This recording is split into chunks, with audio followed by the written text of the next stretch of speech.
باب نمبر 1475 بخاری شریف۔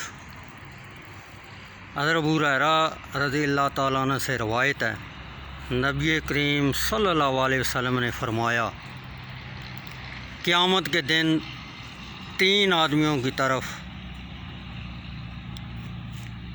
اللہ تعالیٰ نظر رحمت نہیں فرمائے گا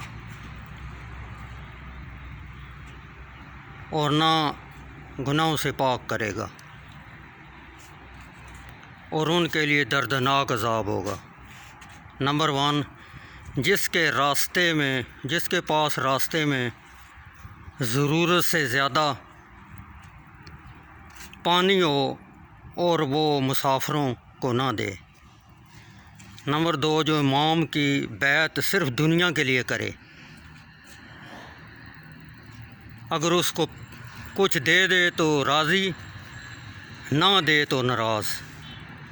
نمبر 3، جو نماز عصر کے وقت اپنا سامان بازار میں بیچنے کے لیے رکھتا ہے اور کہتا ہے، اللہ کی قسم مجھے اس کی اتنی قیمت دی جاتی تھی، تو خریدار اس کی بات مان لے۔ ناظرین، حدیث کو شیئر کیجیے گا تاکہ آپ کو ثواب ملتا رہے۔